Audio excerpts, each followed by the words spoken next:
Make no mistake, chums, this is a man on the edge. Some might suggest a man-child on the edge. We're talking, of course, about Prince Harry.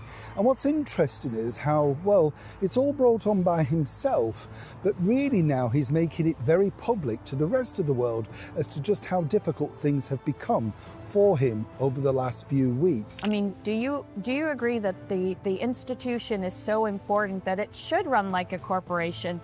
There are headlines saying Prince William acts more like a CEO than an heir. The relationship with William is non-existent. England can't stand him now. They'll never really get over his betrayal. So with that in mind, he has no option. He's actually trapped. And then when the royal family needed Harry most, Queen Elizabeth was ill, Prince Philip had died. He not only slammed the door in their face, he tried to burn the palace down on the way out. This is the great sort of protector of the whole project is William. Right. And Charles can be as foolish and naive as he wants to be, which soft-hearted, he is. All of that, blood is blood. But there's a limit to what he can do, because he knows, A, he's got to keep his son William on board, getting him ready for the monarchy. Also, because he knows that William is going to reverse all of it when he becomes king. William just did something to Harry that King Charles cannot undo. Something so final, so permanent that people inside the palace are describing it as the point of no return. And while Harry is publicly falling apart, Meghan is already planning something that will make all of this look minor. He is afraid of life, the real world, without her, because she wears the pants in the family. She's made all the decisions despite us recognizing how terrible they are. And I think that if anybody's going to leave that relationship first, it would be Meghan. I think that she's not traumatized by divorce because her parents got a divorce when she was young. She happily divorced Trevor Ingleson, tossed those rings in a FedEx envelope and shipped them back to him. This is not a family argument that blows over in a few weeks. This is not another cycle of tension followed by quiet reconciliation behind closed doors. What is happening right now between William and Harry has moved into completely different territory, and the people closest to the situation are using one word consistently to describe it. Meghan are dangerous. I think that they jeopardize the future of the monarchy. I would use the word danger. It's genuine peril. I would also say, having talked to Will Geddes, who works with high-profile, what does he call them? Principals, clients. He says that in Harry and Meghan going on Oprah Winfrey and accusing the entire establishment of not taking their mental health seriously and of being racist. While Harry has been visibly unraveling at public events, while Meghan's business ventures continue to collapse one after another in the most spectacular and public fashion possible, and while their Hollywood comeback story grows more embarrassing with every passing week, William has been making decisions quietly, deliberately, without press releases or carefully managed public statements. Just decisions that will shape everything going forward. And here is what makes this moment genuinely different from every other moment of tension we have watched in this story. He knows there are effectively no gigs. Name me a big juicy gig that they've got. The Netflix is a first look deal. Ted Sarandos, good friend of mine and yours, tore up the retail agreement to sell the flower sprinkles, which is not a vote of confidence because Netflix exists to make money. And so if they're parting company with Meghan on the business side, it means that they know she's not investable. King Charles does not have the power to reverse what William has set in motion. Charles loves his son. That has never been in question. But love and leverage are two entirely different things. And right now, William holds every piece of leverage that actually matters. So what triggered this? What finally pushed William completely past the point of return after years of watching and waiting?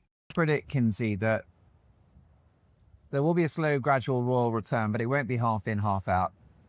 Because William is not in charge, but he has influence. He's effectively the king-elect. Mm-hmm. And there's only so much Charles can do by way of welcoming Harry back without inspiring the ire and rage of William. King Charles has to keep William happy to a degree. Because something specific, music, happened. Something that connected directly to the one person neither Harry nor Meghan can weaponize or reframe or turn into a Netflix documentary. and that something changes the entire way you look at everything happening right now. Stay here, because the story gets considerably worse before it reaches anything resembling a conclusion. They're so wrapped up in their bubble of privilege, they fail to realize how thoroughly charmed their existence is. I mean, what it should be. William has never operated the way Harry operates. Harry reaches for the microphone. Harry calls the ghostwriter. Harry files a lawsuit, and then loses it publicly while the entire world watches. That is Harry's pattern, and it has never changed regardless of what consequences followed each time. William watches. He processes. H. Harry goes into these legal battles, suing the Daily Mail, the publishers of the Daily Mail, and he loses. Meghan goes into these public relations battles with the Kardashians over the supposed opt-out for photos at Kris Jenner's 70th birthday party. The row with the Beckhams. What happens? Harry and Meghan, they pick these fights and they never win. It's like the Chihuahua versus the Great Dane, isn't it? He waits until he is absolutely certain, and then he acts in a way that is precise and completely without drama. That precision is exactly what makes his current position so devastating for Harry. Personally, what William communicated was not delivered through a statement or a leak or a carefully placed story in a sympathetic publication. It moved through exactly the right channels to exactly the right people in exactly the right way. The message was simple, and it was final.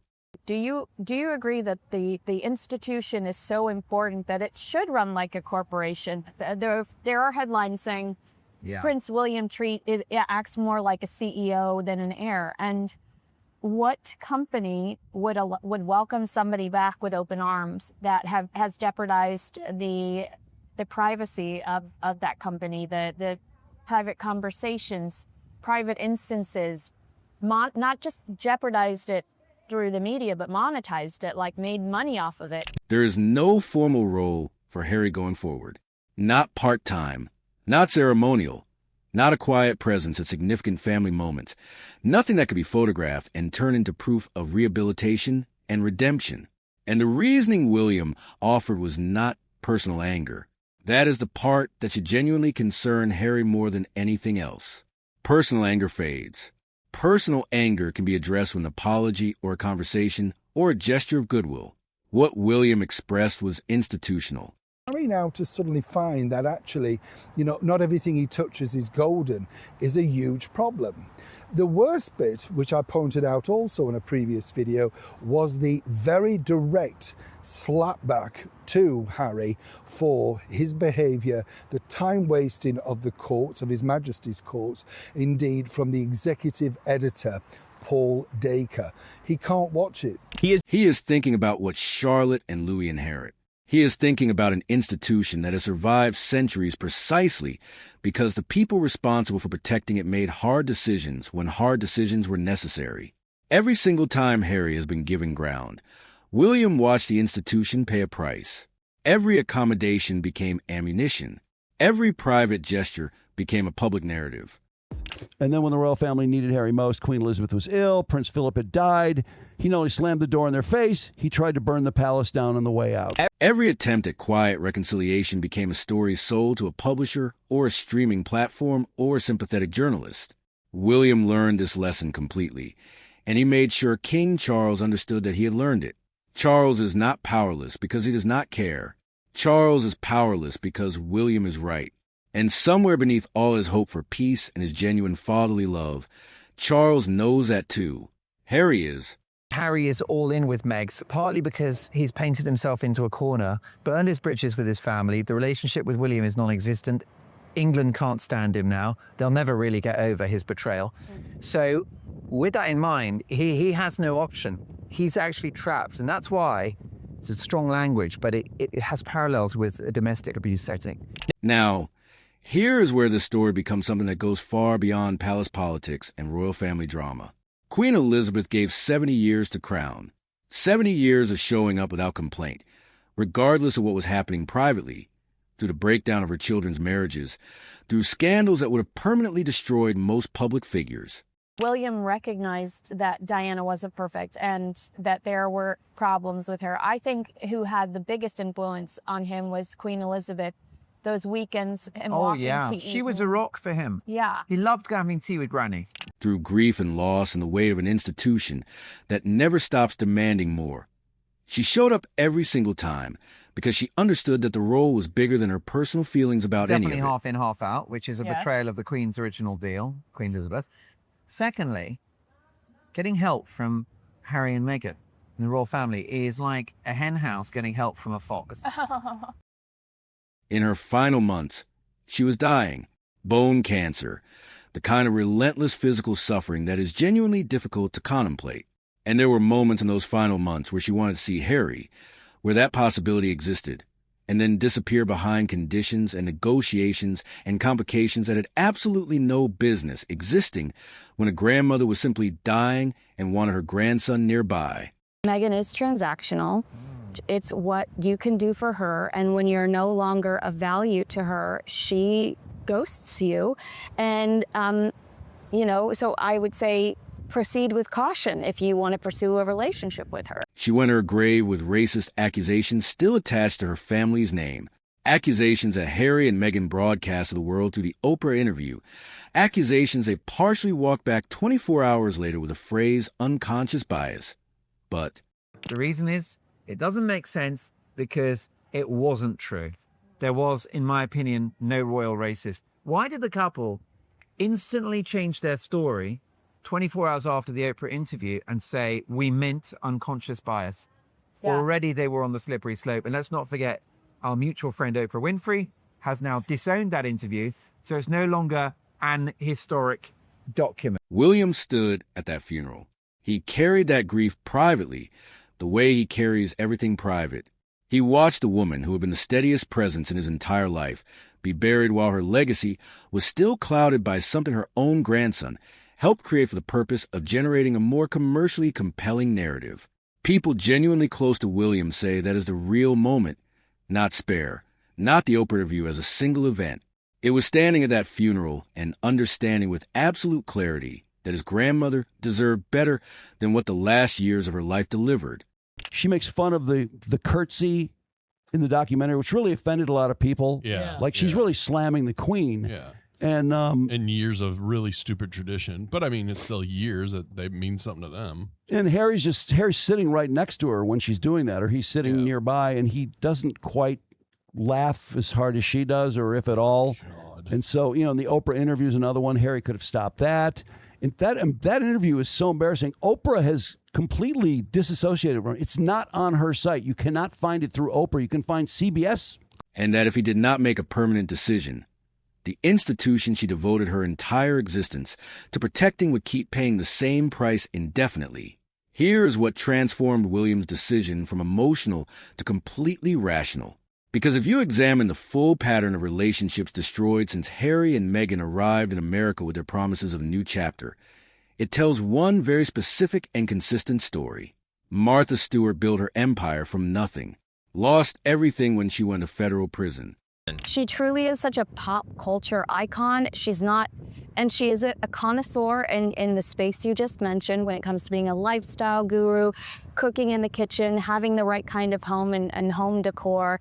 Yes, but she is so popular that she touches all sorts of generations through, just her authenticity. Rebuilt the entire thing from scratch through sheer force of expertise and reputation and genuine talent. She was at a dinner party and heard Meghan openly discussing her private visit to Highgrove, a visit that was explicitly supposed to remain confidential. Meghan has betrayed the royal family. Yes. She should never, ever be back on royal property. So I was horrified that Highgrove House happened. They could have met at some sort of luxurious 5-star hotel. They could have taken a suite at Claridge's or maybe the private home of an aristocrat. Yeah. And that's fine. Soho House. But to go to where Charles lets his hair down, where he talks to the geraniums. Sacred space. When Martha mentioned what she overheard, an anonymous source connected to the Sussex operation suggested that Martha, at 85 years old, was simply confused about what she heard at her own dinner party. Martha Stewart confused. Think about that for a moment. A source close to Meghan, Yeah. brackets, the relentless, ruthless Sussex public relations machine which never sleeps, has said that Martha Stewart must be confused. She's 85 years of age. That is an incredibly rude and obnoxious thing to say. A woman who runs business meetings with sharper focus than executives 30 years younger. The woman who rebuilt a billion-dollar brand after federal prison. And the response from Meghan's team was that she simply did not hear correctly with her own ears in her own social setting. Martha doubled down immediately and without any hesitation whatsoever. She is not the backing away type under any circumstances. Bullied 2 PAs out of the royal household. She got into some of the... Kind of a brat, man. She's a bully. Yeah. And she was bullying those people, in the household there. And, people were quitting. People were making noise about it. And they always... they were always going to have the report on that, and it seemed like it wouldn't come out for some reason, or they would say, "Oh no, they're exaggerating," and it was all about how everybody's racist and sexist, and that's why they pick on Meghan. When the fact is, it's her. Mm-hmm. It's always her. The broader pattern is even more damning. The Beckhams, with their combined $500 million empire and genuine international cultural impact, gone. The Clooneys, the Obamas, Elton John. Every single relationship with someone who built something genuinely real through genuine talent and genuine effort destroyed without exception. Martha Stewart, the Kardashians, the Beckhams, the Clooneys, potentially even Elton as well, which is the Sussexes do not do well with accomplished people. They're fine with nobodies, like the lovely Daniel Martin and that sweet lady that, whatever. Yeah. But there is no one of substance that they have maintained a relationship with, a friendship with, a public. That's ego. And then the commercial record that cannot be argued with using any creative interpretation of the numbers. Cookie Queens opened in 450 theaters and pulled $735 per screen. A compilation of cat videos playing on fewer screens pulled nearly. There's a cat video fest, which is like a bunch of cat videos edited together. I want to see that. That brought in $575,000 on less screens, 255 screens. It would be great is if Catherine became the executive producer of that. I'd watch it. It would hit more screens and make more money and just ruin her. Or better yet, Thomas Markle becomes the executive producer of it. Oh, we can dream. He becomes a spokesperson for the Girl Scouts. The flower sprinkles that nobody purchased. The Napa Valley Rose. The Netflix retail agreement that Netflix personally tore up because their financial analysis told them she was not a worthwhile commercial investment at any level. William sees this pattern without any ambiguity. The palace sees it. And everyone watching from the outside has seen it for long enough now that pretending otherwise requires genuine effort. Netflix is a distant memory. You're not supposed to remember that the humiliation of her being dumped by one of the biggest giants in streaming only in March because nobody wanted to watch it. While William was making permanent institutional decisions behind closed palace doors, Harry was coming apart publicly in Canada in a way that told the entire real story of where this man actually is right now.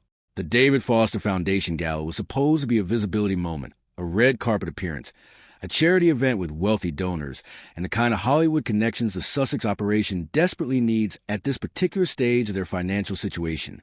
My issue with Meghan as the David Foster event was, initially when I just saw them on the red carpet, I thought, I'm not going to criticize them. They're there for charity. There's nothing to criticize here.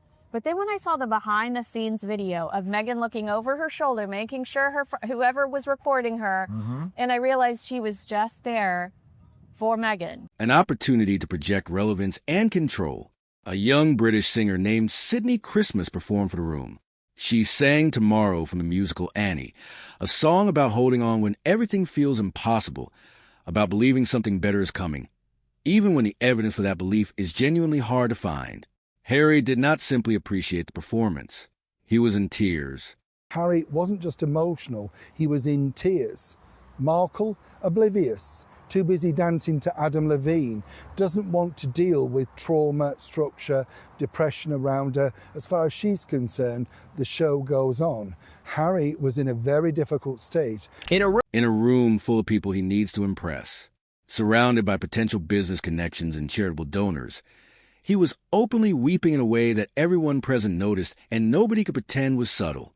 He told Sydney afterwards that he felt every single word of that song in the back of his throat. Now sit with what that unguarded moment actually reveals. This is a man who has spent 5 years telling the world that leaving was liberation, that California was the life he chose freely, that he has no regrets about any of the decisions that led him to this point. Harry and Meghan against the world sounds like a miserable box, an echo chamber of just misery and complaining and scheming and who should we sue next and who are we mad at now?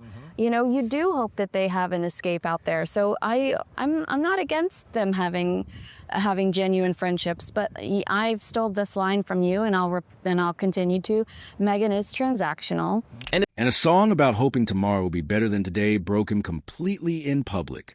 His mother Diana died when he was 12 years old. That kind of loss at that age shapes everything that follows. Every relationship, every decision made from a place of vulnerability.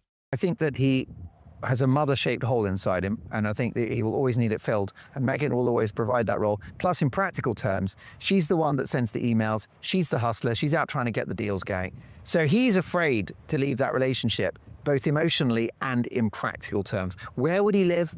What would his job be? Every moment when genuine warmth from another person cracks something open that spent years being carefully sealed. When Sydney looked at him with real human warmth and authentic admiration, something broke loose that had been held down for a very long time. And Meghan was dancing on the other side of the room, aware of every camera angle, performing the version of herself she needed that room to see. Like that, have zero self-value. They feel completely worthless. And they construct this mask, this persona, which is insuperable and perfect and always right and a genius. And so for me, Meghan falls into that pattern where the publicly presented image is one of this homemaker, Martha Stewart 2.0, and all the rest of it.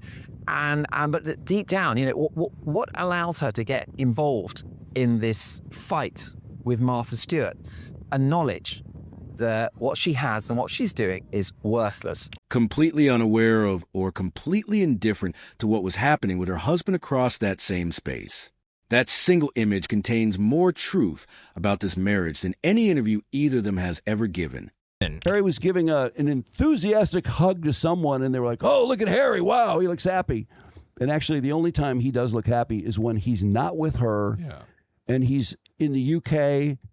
She's nowhere to be found, like when he did the Invictus thing without her. Mm-hmm. He looked, even though his joke bombed, he just looked like old Harry. Yeah.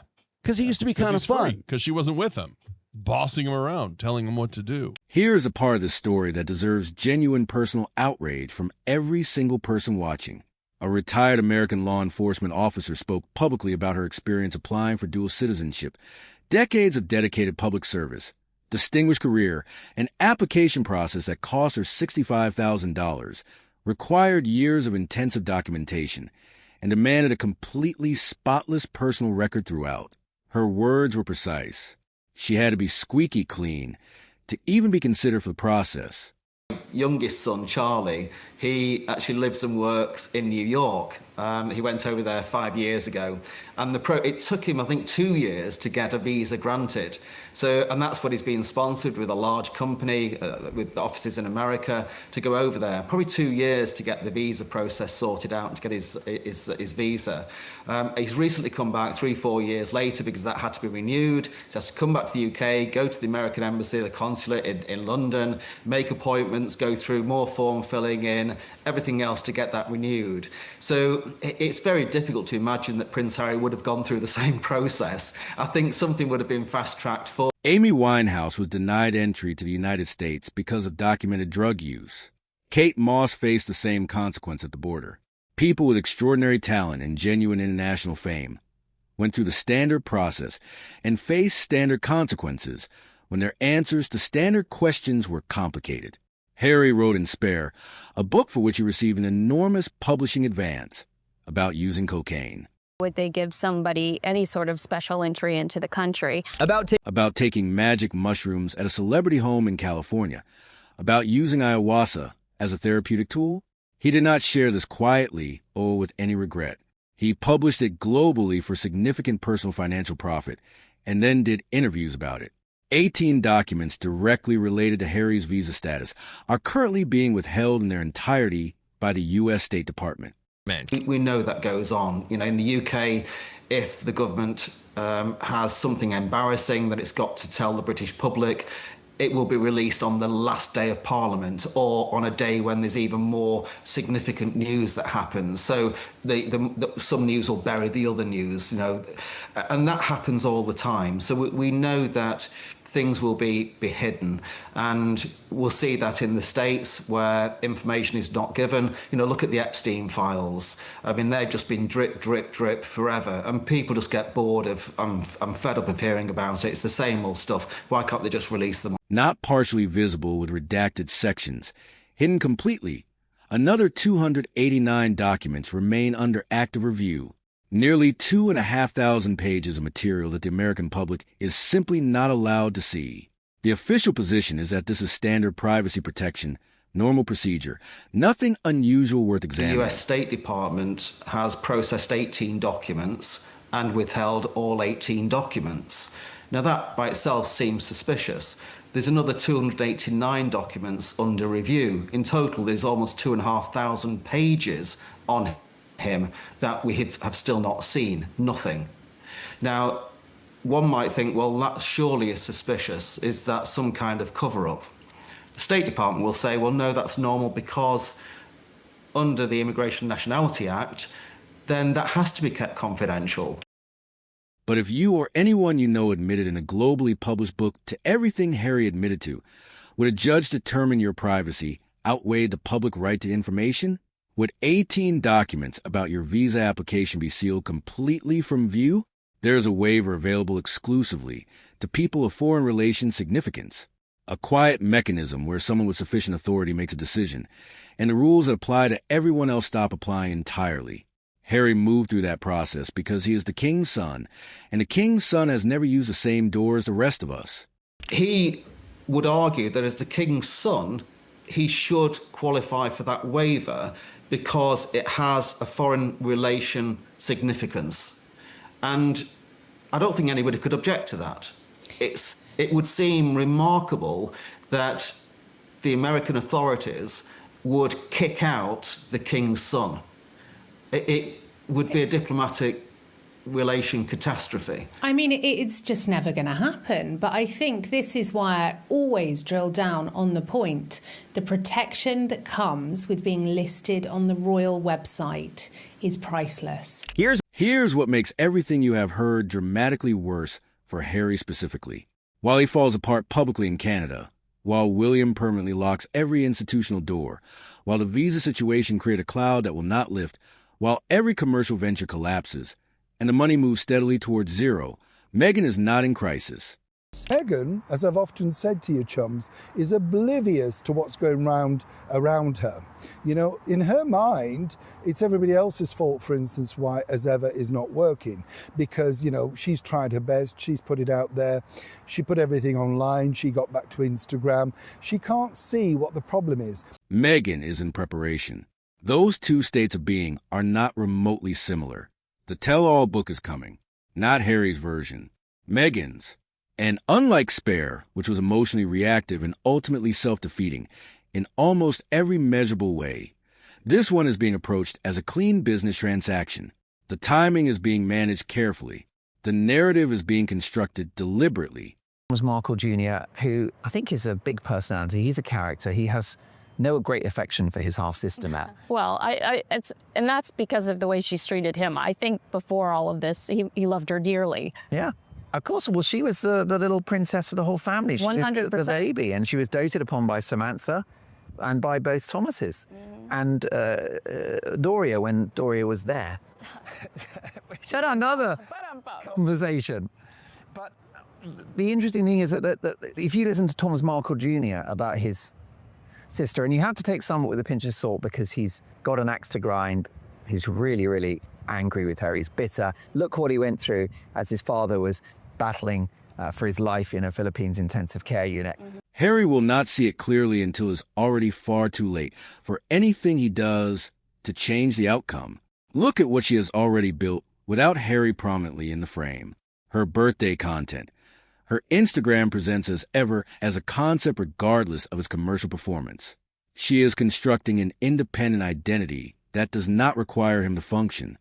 Post those weird birthday videos and photos, and you're just like, Kaka and the Princess of Wales would have never done that. So obviously, they're not looking at the bigger picture. You nailed completely. it. I mean, this is a second slam dunk from you in today's conversation, because actually, what you're saying, and I agree with, is that Meghan, in principle, is on her best behavior in order to get the royal return and to really like finish the job, to bring it home, to close the deal, as the Americans would say. But it ain't going to happen because she can't help herself. Can't help herself. And Meghan cannot do well behaved. She doesn't know well behaved. It's not in her makeup or in her gift. She can't do it. Why? Because she has a addiction to noise, to publicity, to attention. That is not accidental. Nothing Meghan does publicly is accidental. When she leaves, and the clearest observers of the situation believe she will, Harry faces something genuinely difficult to look at directly. No independent income without significant conditions attached. No royal family position to welcome him back after William's permanent decision. Where would he live? What would his job be? What would his identity be? If you divorce Meghan before the children are at the age of 18, then you want to go back to the UK, are you really going to leave your children in another country? There's no way. No, and then he's in no man's land. No meaningful relationship with his brother. A father who loves him but cannot protect him from his own consequences. Children who will remain in America and a country he relocated to entirely for her that he now has to survive in alone. He cannot go home. Home permanently locked the door, and the woman who convinced him to leave home is already writing the chapter that comes after him. Harry came to America believing that leaving everything meant freedom. What he never understood is that William did not chase him. He thinks it's because he's had a terrible life and his mother died when he was a young boy. And I think he thinks it's because the royal family are awful people and the establishment were out to get him. I don't think it's any of those things. I think he doesn't realize that the elephant in the room is the woman he married, and that's why he's so miserable. William simply waited and then made it permanent. Drop your thoughts in the comments below.